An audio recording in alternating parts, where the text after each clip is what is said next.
Well, good morning.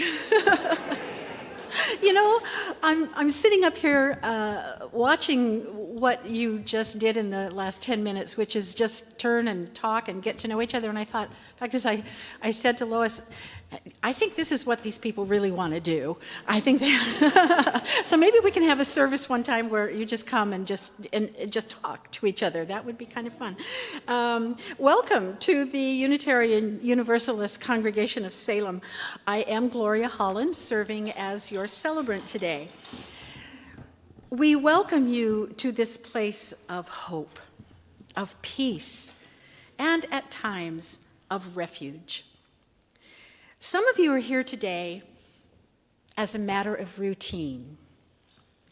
Some because you just want or need a few moments to focus on mindfulness, to reset and charge up for the week to come.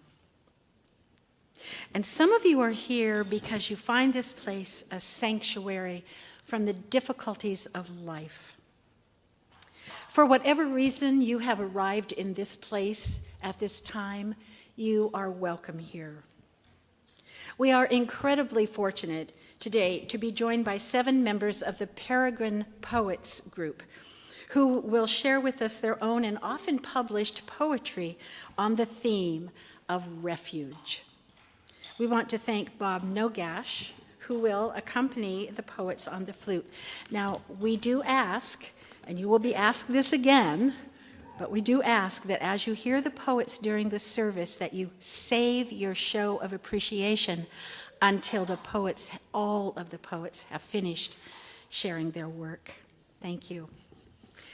And now, if you will, let us... affirmation, right?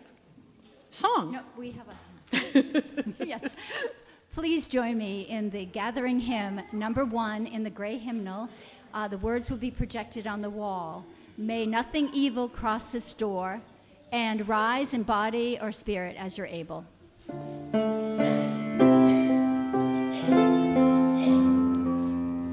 May nothing evil cross this door, and may ill fortune never pry about these windows. May they roar and rain go by.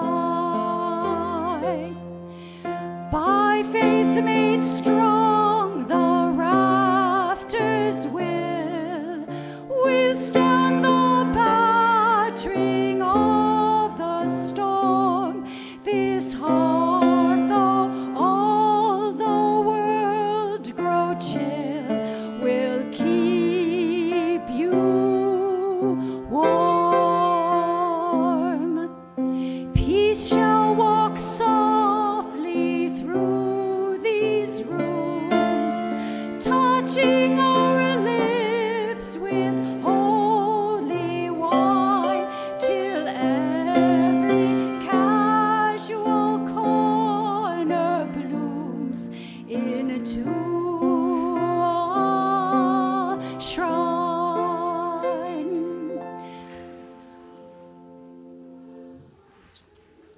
It's okay.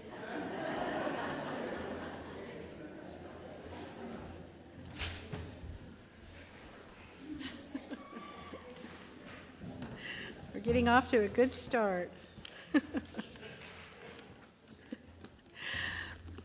If you would please join together in saying our affirmation. Love is our doctrine, compassion is our way. Here we seek to create a joyful home for free religious exploration. Build a community of caring fellowship. Nurture the hopes and serve the needs of our world. And this is where we're supposed to have a musical offering by Barbara Stebbins-Bose. Thank you.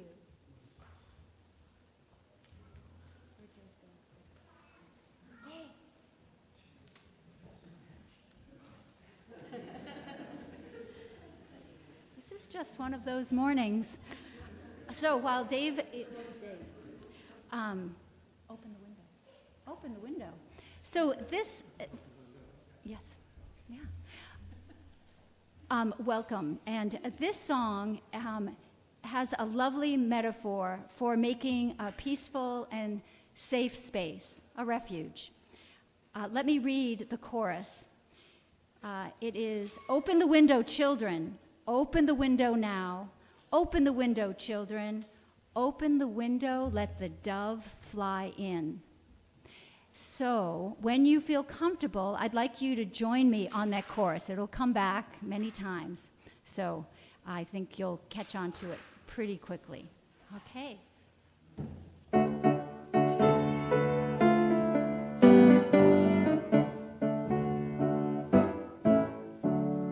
Open the window, children. Open the window now. Open the window, children. Open the window, let the dove fly in. Open the window, let the dove fly in. Mama and Papa are fighting like snakes. Open the window, let the dove fly in. Babies are crying like her heart will break. Open the window, let the dove fly in. Open the window, children. Open the window now. Open the window, children. Open the window, let the dove fly in. Open the window, let the dove fly in. Neighbors lock their doors, build fences so high. Open the window, let the dove fly in. Don't see what's to discover on the other side. Open the window, let the dove fly in. Open the window, children. Open the window now. Open the window, children. Open the window, let the dove fly in. Open the window, let the dove fly in. Borders round countries, borders round the sky. Open the window, let the dove fly in. The only border close you in's the border round your mind. Open the window, let the dove fly in. Open the window, children. Open the window now. Open the window, children. Open the window, let the dove fly in. Open the window, let the dove fly in. Open the window, let the dove fly in. Thank you. Yeah. You bet. It's only the poets we want you to savor your applause for. And Barbara's going to help me with the chalice lighting today. We have a lot of moving parts today, so, you know. Each week we light 3 chalices. The first is for this congregation, the Unitarian Universalist Congregation of Salem. And we light our second chalice for our partner church in Šimenfalva, Transylvania, Romania. And we light our third chalice for our children and youth in our religious education program and for all the children of the world. And now, as Barbara runs back to the microphone, we will join together as we sing the flame into life.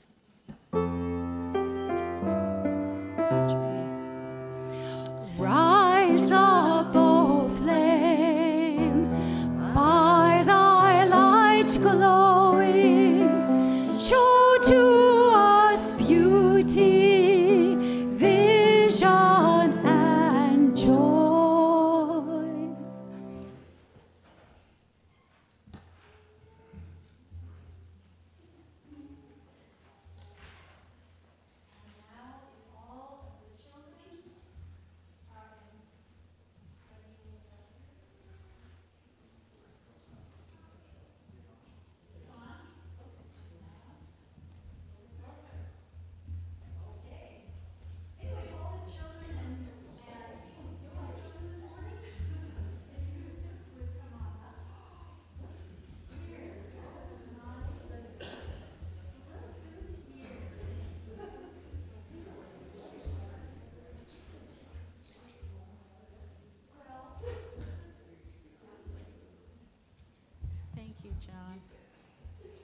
Those of you who know me know that I'm not technologically, very good. I'm challenged.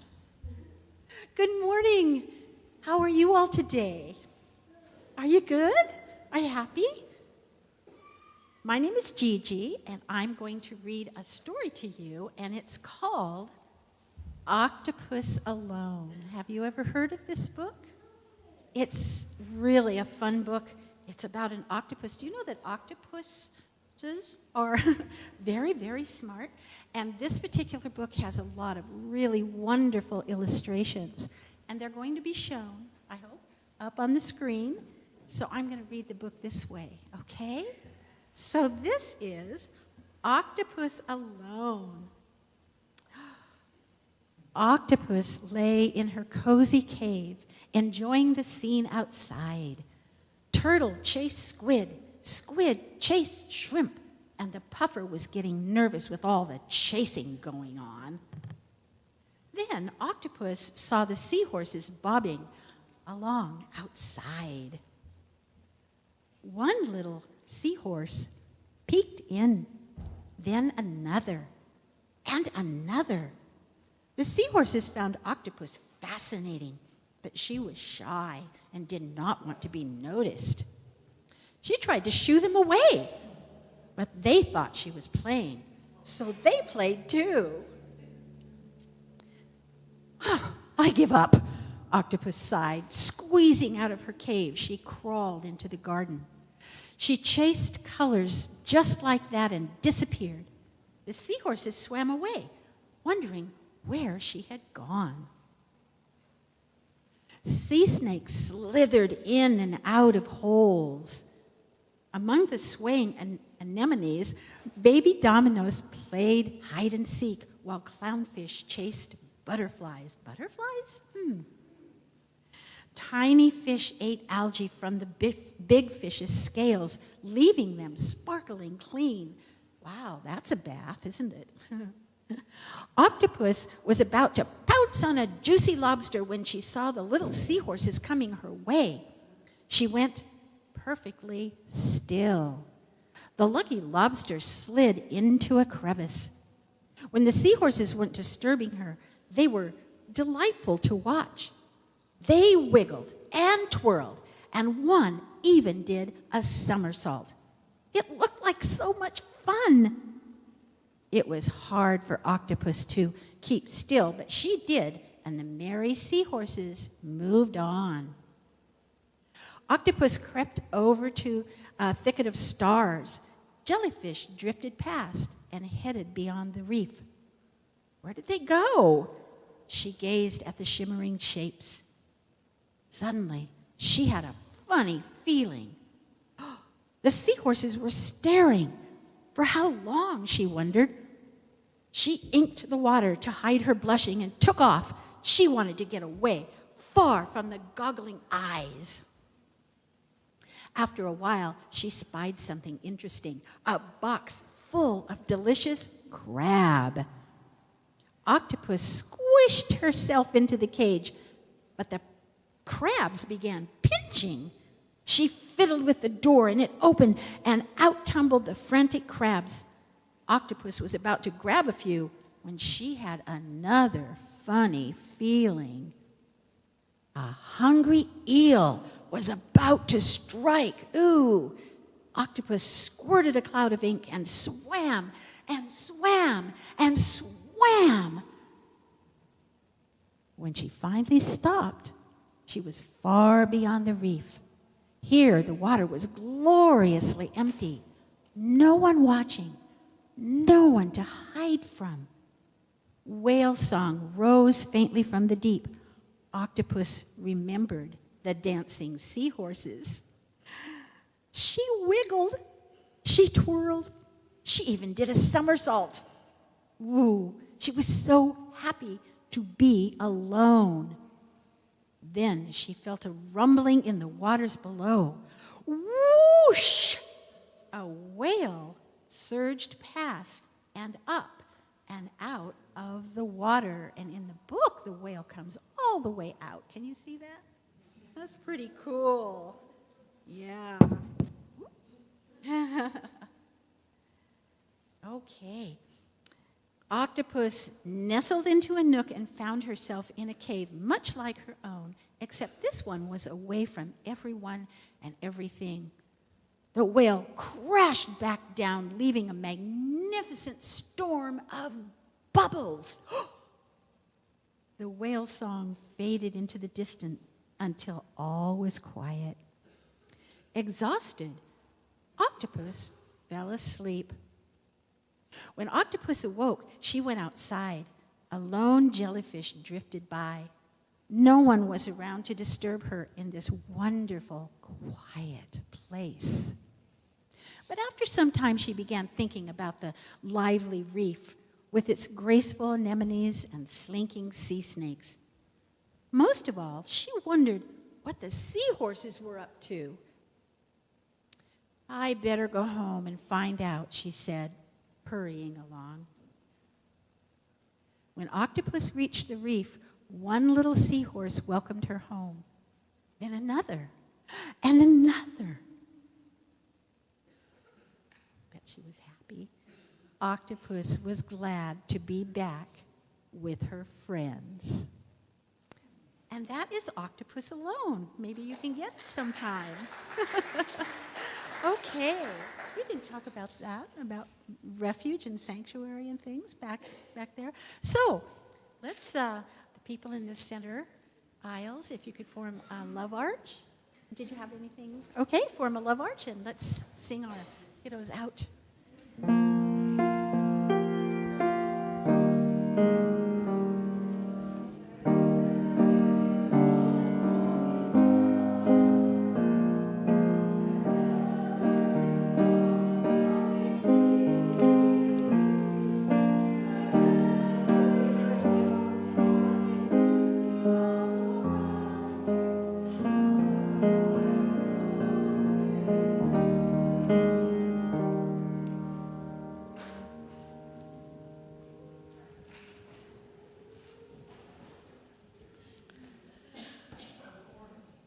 Oh, it's delightful to see you.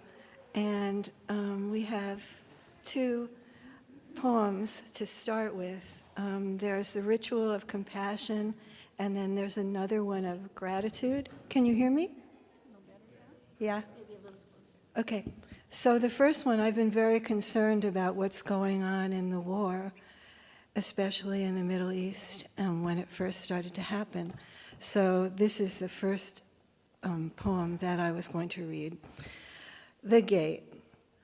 I do and don't want to write about the Hamas versus Israeli war, going on numbering dead, maimed, smashed buildings, homes, body bags, many with children. I want to believe I am safe here in 8.9 acres around my house, family, trees, rose bushes in the kitchen, our refrigerator full.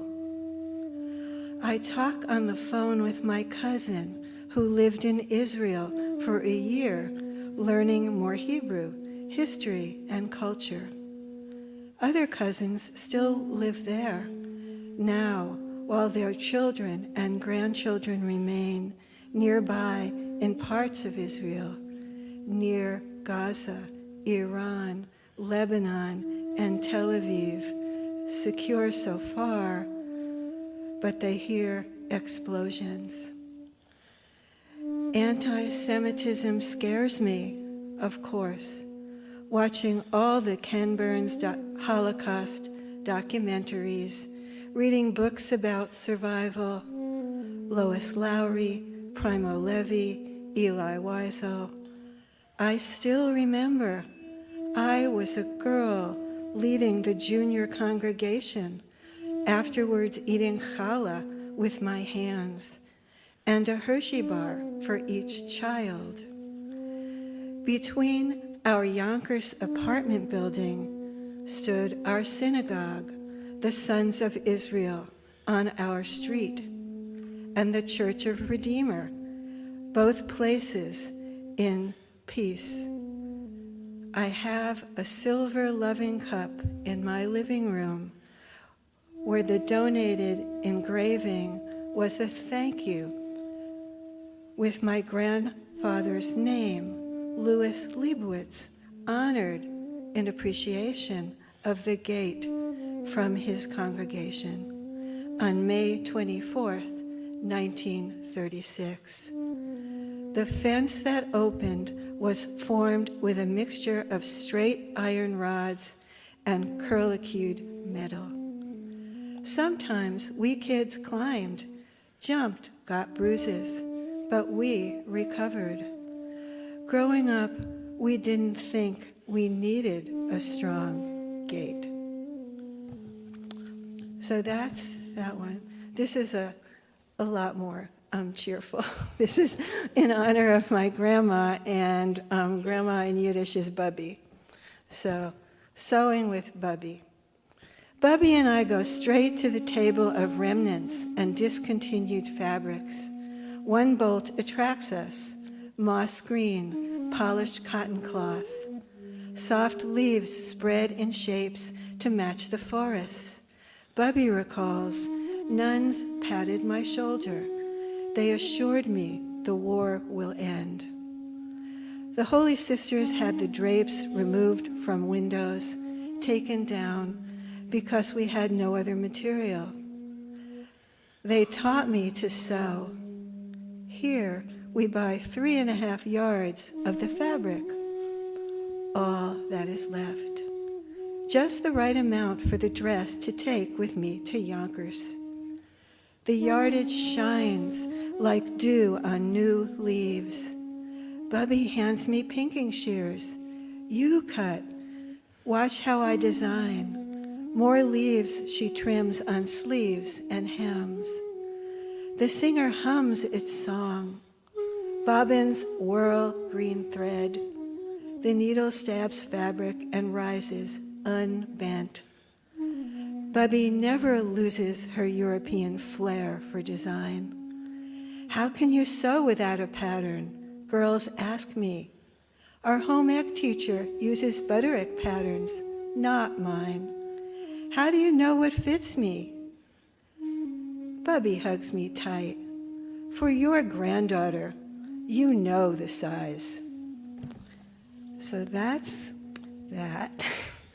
I feel very honored to be here. I almost didn't get here because I was supposed to be having knee replacement surgery tomorrow, but Dr. Thorsett fell on the ice. Yeah, but apparently he's recovering because I'm going to have my surgery in 2 weeks. So that's how I actually got to be here. So I'd like to introduce. Okay, sorry. Okay.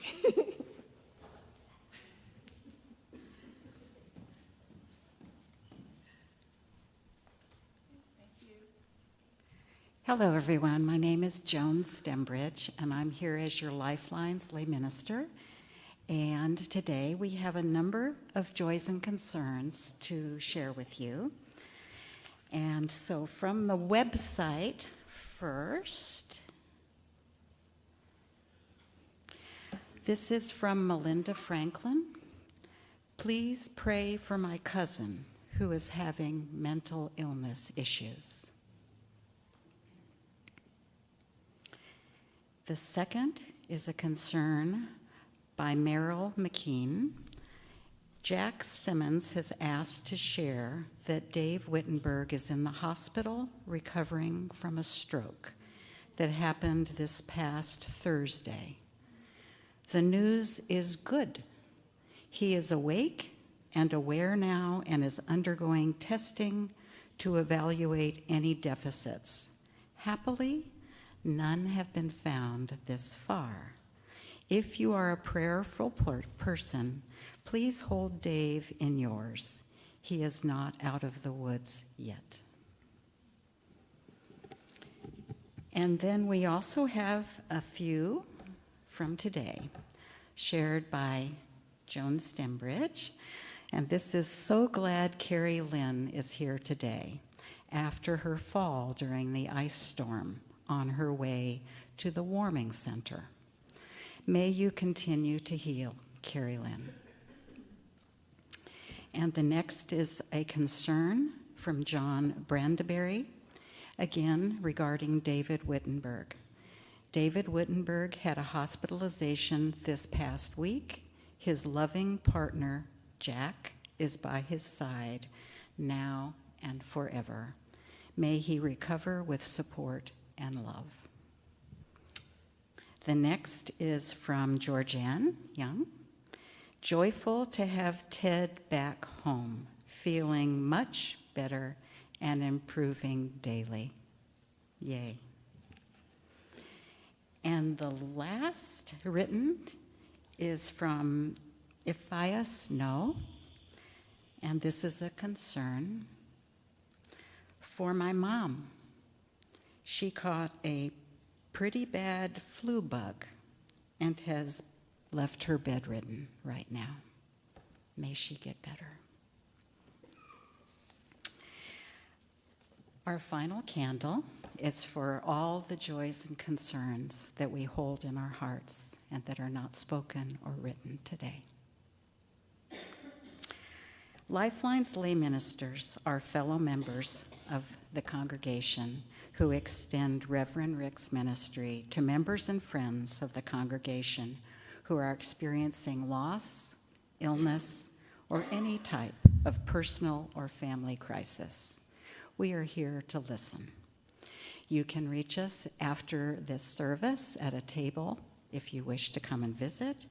There's also on the screen behind me, we have an email site, and you can also contact the church at the phone number. So thank you very much.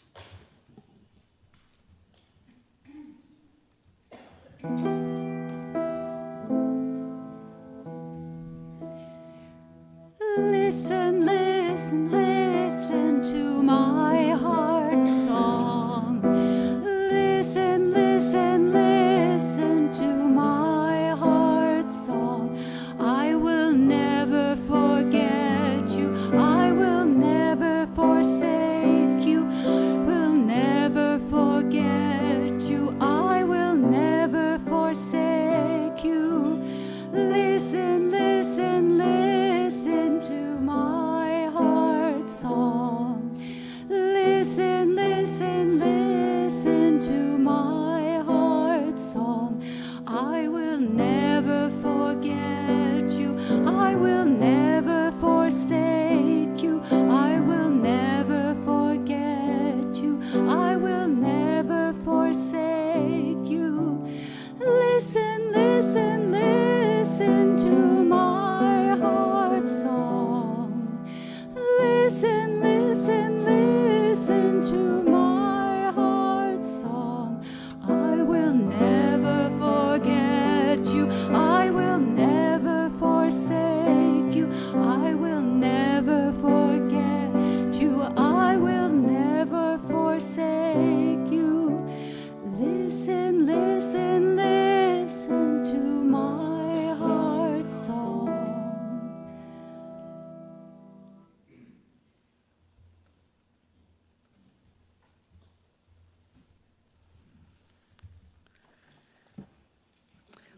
Welcome to Salem's Peregrine Poets. We started writing together as a supportive critique group 25 years ago. The word peregrines derives from the Latin peregrinus, wandering pilgrim. The peregrine falcon has a worldwide range and adapts to a variety of habitats.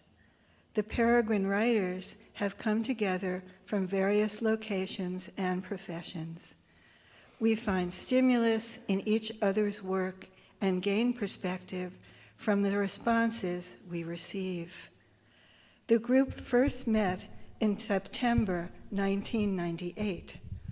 The current membership includes 5 of the founding members plus 3 poets who have joined since, including Lois Rosen, Eleanor Berry, Stephanie Lennox, Ada Malinoff, Steve Slamenda, Paul Suter, Panina Ava Tesali, Colette Tennant, and Dina Trieste, plus Marilyn Johnston.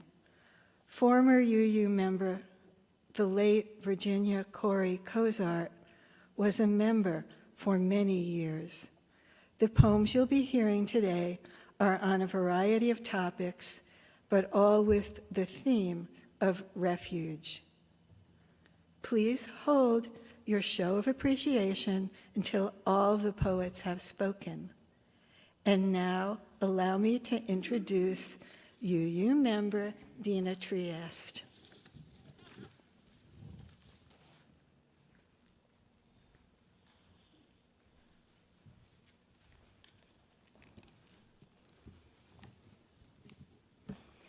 I'm going to be reading two poems that have to do with the refuge of place.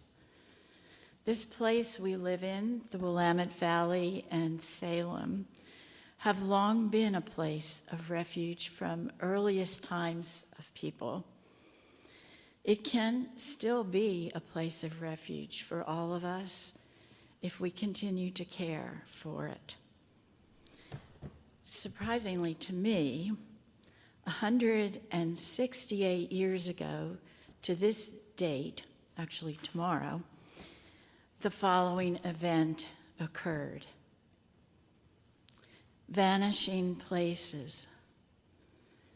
They set their hands and seals on the 22nd day of January, 1855, at Dayton in Oregon Territory. These chiefs of the Kalapuya bands. After that, Kalapuyans, whose lives were riverine, were removed. We have always been here, they say. We will never leave this Willamette Valley. When the blue camas blooms, the river tells me in a rippling patter of a current that will take the raft, freighted with sacks of dreams, to Kalapuya vanishing places. Old rivers have songs to sing. They guide us with an aria, while a frenzy of swallowtail butterflies takes us under arcs of vines that scallop the tributary to the forks of the Santiam.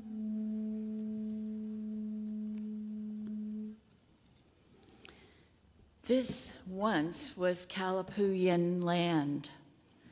Kalapuya called the land Shimikiti, a place of rest. Settlers claimed that resting place and stayed, named it Salem, Shalom, Hebrew for peace. How far Shimikiti seems from today's busy streets with cars, trucks, pavement that covers miles of once fertile savanna, whose canopy of white oak sheltered an abundant food source, Antip, the camas lily. In bloom, vast fields of violet blue lilies must have seemed a lake rippling in the breeze, a vision of expanse. A few acres of white oak and camas remain in Bush's Pasture Park, link to that small settlement where pioneers stopped to sink, like bulbs, deep roots of a future community. Narrow footpaths wind through the camas in spring. A daily walk reveals the swell of buds until one day they burst under a startling blue under the oak. This is our inheritance, a legacy of trees to protect in a peaceful valley. A whisper of air could disturb this fragile calm.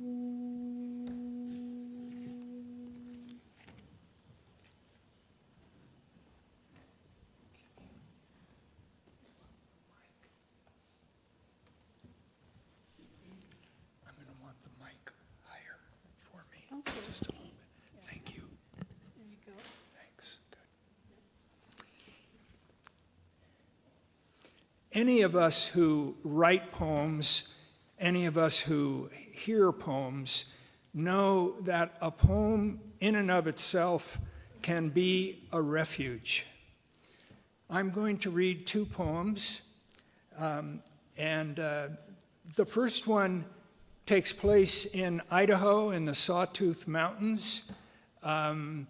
It's called a place called Sunrise Lake, which sits at the bottom of a punch bowl scale of rock.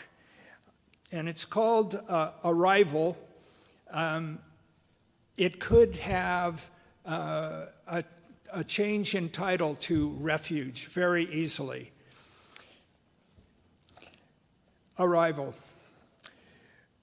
Daylight nearly spent, we hike down the Punch Bowl Trail to the sunrise shore, the gloaming hour in our pace. In the dark, the lake pitches bits of rhythm and hoards the night's blue note in every scale. Come morning, inside tents, sleeping bags, fleece, we hope for bodies awake. We hope for sunrise at Sunrise Lake. Around us, steep contours of shale await the sun's fever. Light telemeter of warmth brightens peaks, ridgeline, fir, and pine. Energy, shielded by mountains, at last travels unchecked. Heat, gathered to air to rock, satisfies skin, rewards rugged patience at Sunrise Lake. The second poem is called Delivering the Petition, and I have an epigraph, and I'm going to sing it. I think maybe many of you here know this song. I'm going to get my note. Last night I had the strangest dream I've never dreamed before. I dreamed the world had all a dream to put an end to war. That's Ed McCurdy in 1950. Timeless notes hummed from an alcove near a metro labyrinth, a cityscape of dreams. People on their sidewalk dance, smoothly carried along the concrete river. Others nearby in parkland shadows beside a lake, reeds swaying. Joining hands, everyone sings the words. Every voice is heard. A war-weary chorus, signatures for peace.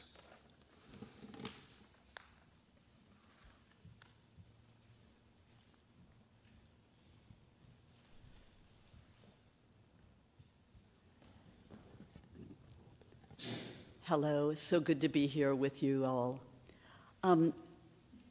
Paul talked about poems and writing being a refuge. So my first poem, I guess I wanted to include because for many of us, what we came from to get here today is part of our past and what we notice and what we write about. Some years ago, I was asked to facilitate a 5-week writing class at the Portland Veterans Hospital. And this poem is from that experience and one of the vets in the class. In the veterans writing group, it's week number 3. Something has changed for the one vet I thought would quit. Today, Sean nods at me as he rolls his wheelchair into the room, bends his head over his journal, pen tip touching the page. Back from Vietnam, over 55 years, finally there's a flutter in the blinds drawn shut around him. Finally there's a door ajar as he tries to make peace with a scene we can't yet see. And now he's writing to the prompt, refusing to stop when the phone, the jingle, sounds an alarm, as if there could never be enough time, what with so much of it already lost and so much still to say. The end of class, he tells me, writing poetry is like one of those years jumping freight trains, like the last one I tried to hop onto, but with missing legs couldn't reach. But now he says he has a chance to get back on his feet, and he thinks he's finally moving on.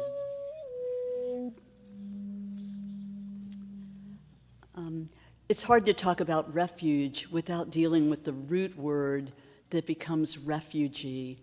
And for many of you in this room, I think who are also working with the Salem for Refugees, I wanted to include it. In 2019, I attended a language camp in a little school in Chiapas, Mexico, and I witnessed as the refugees were coming over from Guatemala and Honduras over the Mexican border, headed toward the US.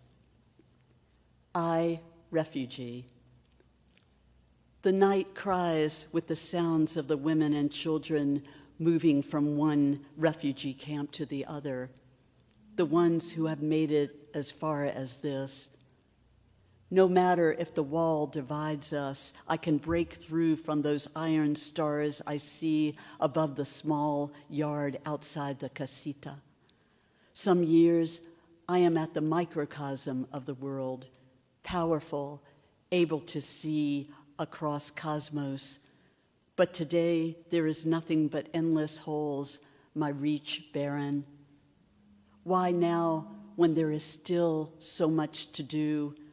Why now, when the channels are filled with rage, do I feel as if molecules have pierced the atmosphere, then burned out, leaving a faint trace in descent?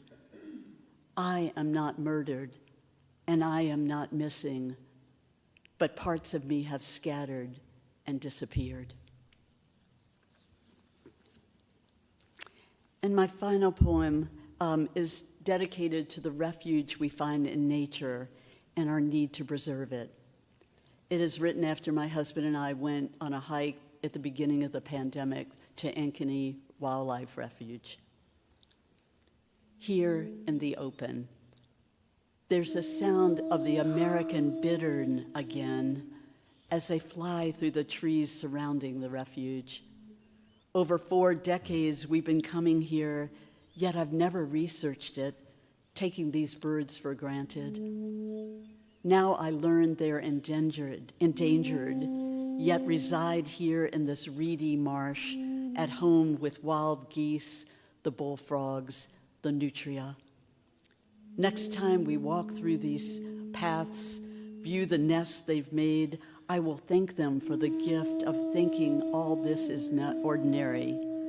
For all we know, the bitterns too could be like so much of our lives, lost, silenced.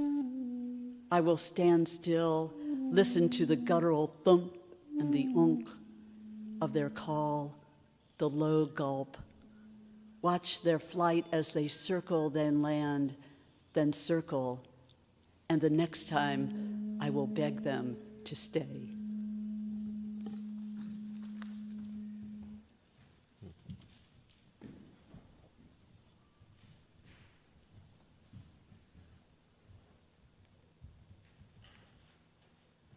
Good morning. I don't know if you've ever seen a flock of swifts before they find a place of refuge, but they can literally darken the sun, and then they spiral down. So this is The first poem's based on that occurrence. 300 swifts spiraled into my daughter's chimney. We stood amazed, watching their dark spiral toward warmth. And that comforts me somehow. Busy heart to busy heart, huddled in place, their 600 nestled wings and quick wisdom found her home safe and named it their refuge. The second little short poem is based on a dream I did have called Dream of a Kind of Refuge. My son's voice was petal soft and trusting as I led him in my dream that night to safety through an orchard green and familiar. Stay under the young trees, I told him. Keep an eye on the heavy branches. We walked through the dark. The path under our feet felt like a kind of forgiveness. We shared a vague memory of fruit that had fallen where we refused to look. And the moon, I forget if we were walking toward the moon. And this last poem is based on a real story again, and I dedicate this to Richard and Eleanor Berry, and she's going to be the last reader today, so they are the adopters in this poem. Black and white and wandering. We had to let you go, dear Lucy. In came a 100-pound pit bull, a Chihuahua puppy, and a tabby cat who would only be queen. So we had to let you go, little black and white refugee. And you were taken in by refugees who had just lost their home. How it burned, and all of their first edition books, Hemingway's ramshackle seaport, One Small Bear and a Boy in a Fishing Pole, Gatsby's long look at the big moon that pretty evening, Holden's worries about ducks in the cold park. All their pages flared into the sky like night birds, myths ablaze and burning. And the corner cupboard, green and stolid as old family squabbles, its heavy gathering of gravy boats, a cut glass punch bowl, its filigreed teaspoons, their designs as complicated as memory. Surely now their wispy ashes still dance in the fumy exhalations of the whales that loll all year in Depot Bay. And at last, their library of star charts lifted white hot, and all their stars unfolded again, multidimensional again, spinning and shining and rising that one September night. So I won't say I miss you, Lucy. They are your comfort and your refuge now, and you are theirs, black and white snuggler printed in fur sweetness.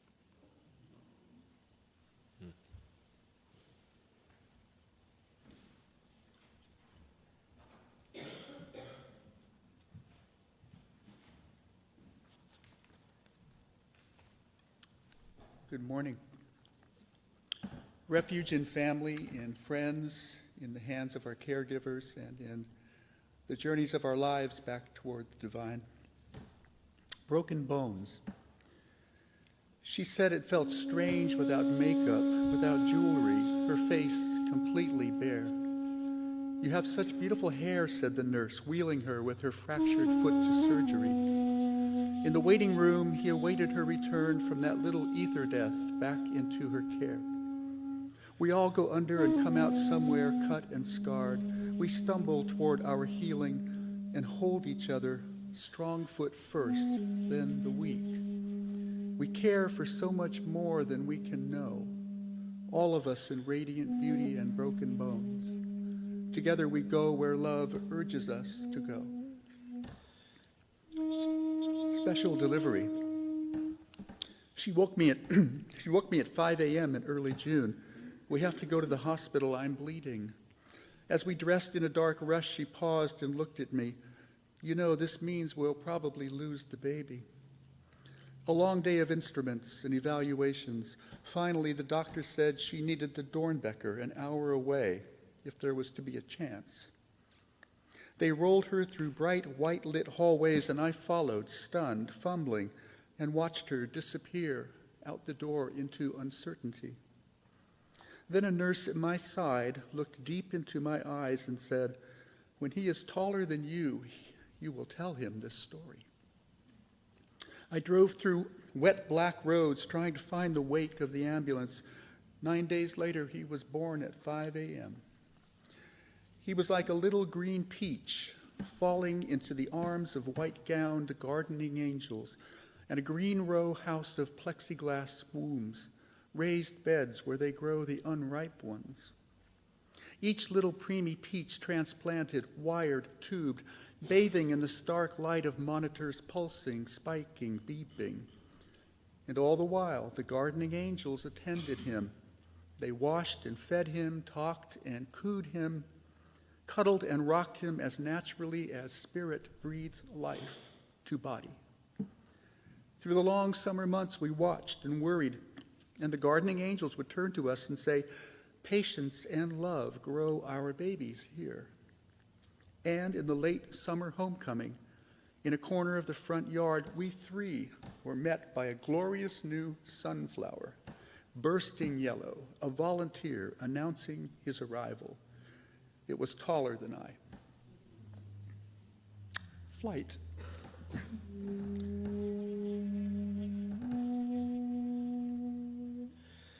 And when you formed my life in your cupped hands and breathed my soul to being, you opened me in your palms and released me into flight to start the long return to you. And could I bear this flying blind at night, the weight of this long, dark flight, with miles to go before I wake, if I didn't know you waiting where I will find myself one day, at dawn, returning to your open palms?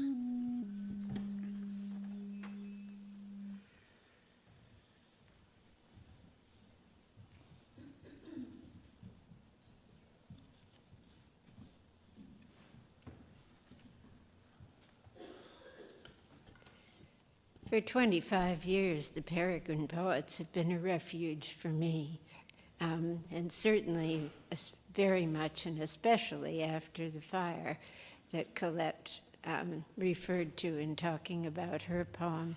Our very first refuge after the fire for my husband Richard and myself was Dina Triest's home, where we thought initially we were going to be for a couple of days, but then we learned that we would have no place to return to, and the couple of days became 7 months.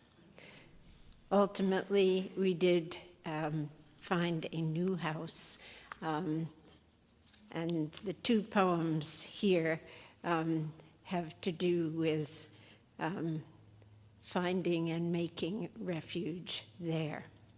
The first is called Living Rooms, after Stanley Kunitz. Live in the layers, so the poet heard an inner voice bid him. But surely not the layers of ash and rubble pancaked beneath our metal roof, then left unsheltered from the sky when the steel sheets were hauled away. Entering homes of friends, we feel at once the layers built up through their living, the soft duff of decades centered in a place, the settled siftings from season upon season.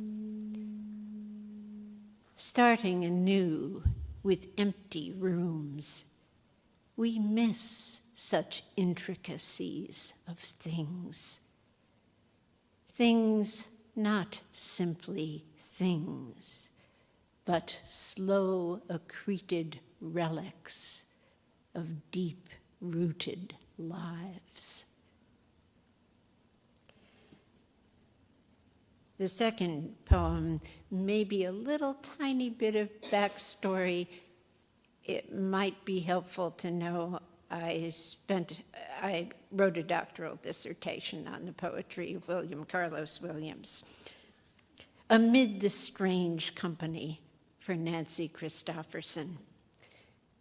6 years studying the poetry of William Carlos Williams taught me by example how syntax writing roughshod over lines and lines cross-cutting syntax combined to make meaning and a sort of syncopated music.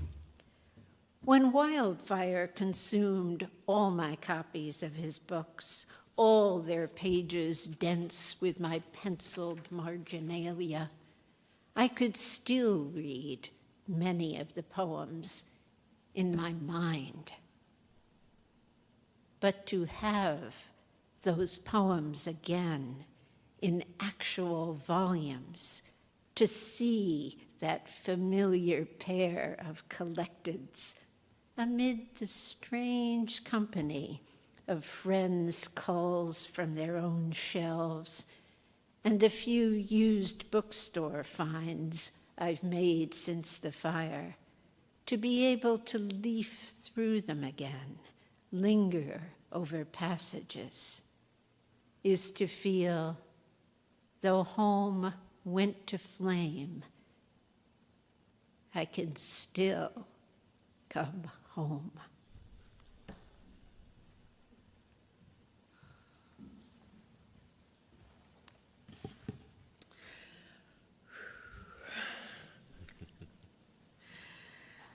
Well, yes.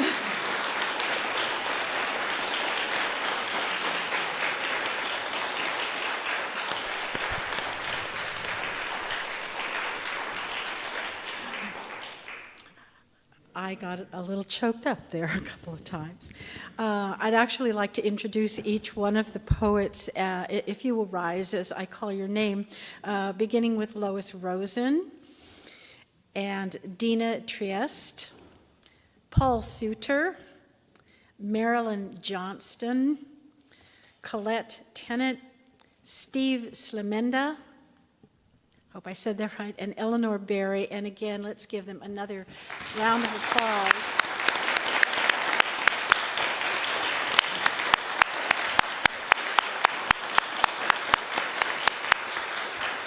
And I especially want to thank our musicians, Bob Nogash, Terry, Dave was here, and of course Barbara. And Barbara and Marcia.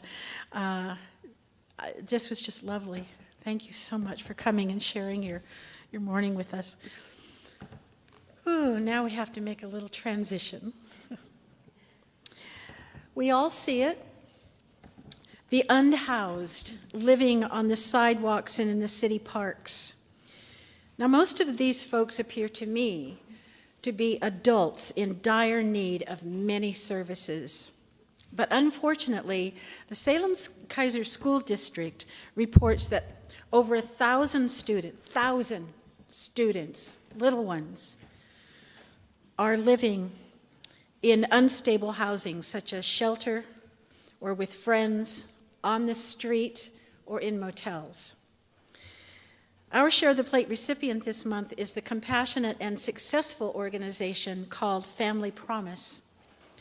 By working with individuals and families on 3 areas of focus, and those 3 are prevention, shelter, and stabilization. Family Promise provides services to struggling families before they reach crisis, and shelter and stability if they do become homeless. Your contribution to Family Promise will help to get these struggling people, many of them children, into proper housing. And UUCS also contributes to the Marion Pope Food Share, and donations of food and money can be left in the little red wagon here in front of the sanctuary.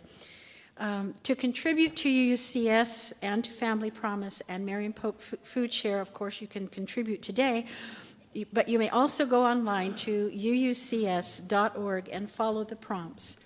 and we thank you for your kind generosity.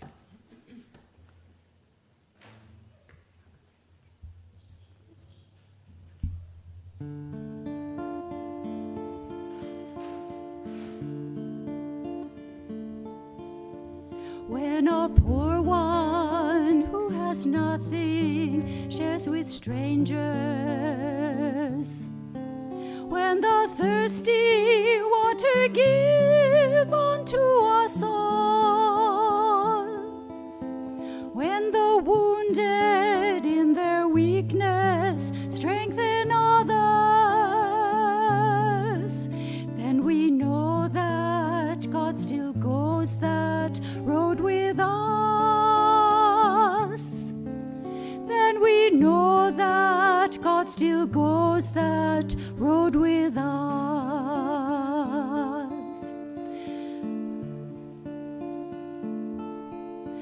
When the goodness poured from heaven fills our dwelling, when the nations were to change war into peace,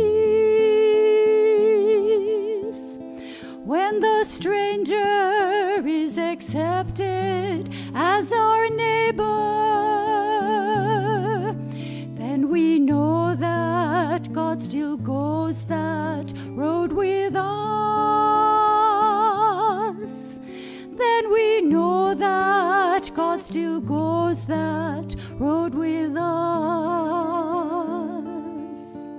Cuando el pobre nada tiene y hambre parte, cuando alguien pasa sed y agua no da, cuando el vil a su hermano fortalece, va Dios mismo en nuestro mismo caminar, va Dios mismo en nuestro mismo caminar. Then we know that God still goes that road with us.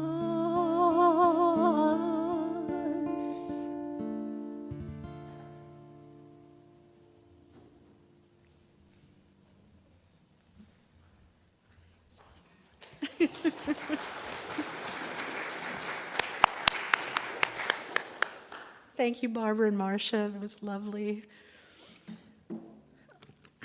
Next Sunday, it says, do you need to be converted? I never know about Rick. I don't know what he's going to say. But he will be back with us next Sunday, helping those of us who at times just get stuck. Sometimes it's difficult to see our way out of where we are, and apparently Rick will offer some sage perspective on how we might become unstuck. We hope you will join us. I don't think we're actually going to do the board thing today. So yeah, we'll just move on. Oh, no, Sarah says we are. Are we? Go for it. Hi, sorry about that. Yeah, so the board forum is happening this week, as it happens every third Sunday of every month. Today we are going to be doing an update on the ministerial search, as it happens every month. This is for the interim minister. In addition, we have the General Assembly delegates that will be joining us, and we have a new delegate, which we'd like you to know about. And we're just going to do a quick little update on what is happening regarding the Article 2 commission statement, as well as how we would like, the process of which we would like your input as we make that decision for June. So I hope that you go out and get some coffee and then come back, and we'll start in about 15 minutes. Thank you so much. Thank you, Sarah. I was getting some mixed messages a little bit earlier today, but yeah, well, it's okay. Let's see. There is an announcement that some of the poets will be having some books for sale in the fellowship hall right after the service. And another saying, Women's Alliance cleaned out their storage closet and have removed things that haven't been used for quite a while.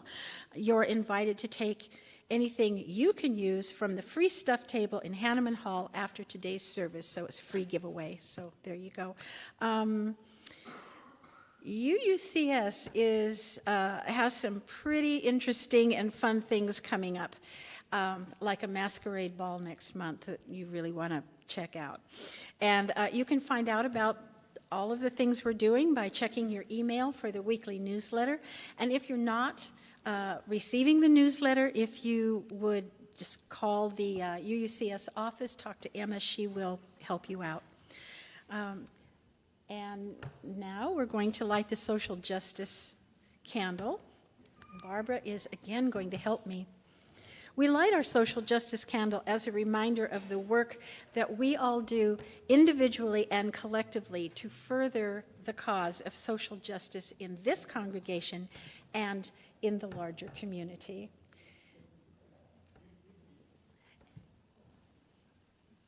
And, okay, can you help extinguish the chalices? Yeah, that's all right. Would you like to have this? There you go. Yeah, I just realized it was there. As we extinguish our chalices today, let us find refuge in mindfulness and in awareness and in love.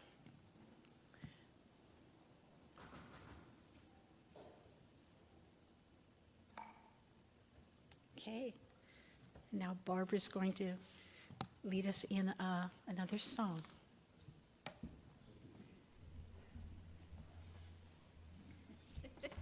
Yes, please join me in the closing hymn, number 1007 in the teal hymnal. There's a river flowing in my soul, or the words will be projected on the wall. Got it?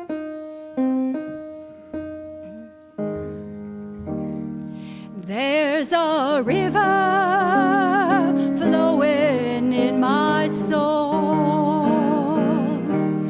There's a river flowing in my soul, and it's telling me that I'm somebody. There's a river flowing in my soul. There's a river flowing in my heart. There's a river flowing in my heart, and it's telling me that I'm somebody. There's a river flowing in my heart. There's a river flowing in my mind. There's a river flowing in my mind, and it's telling me that I'm somebody. There's a river flowing in my mind. There's a river flowing. There's a river flowing. There's a river flowing in my soul.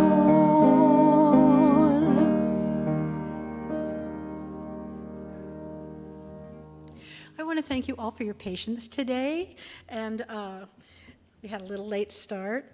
And now, please remain standing, and if you feel comfortable, if you would take the hand of your neighbor while we say our closing words. May faith in the spirit of life, hope for the beginning of earth, and love for the sacred in one another be ours now and in all the days to come. Blessed be.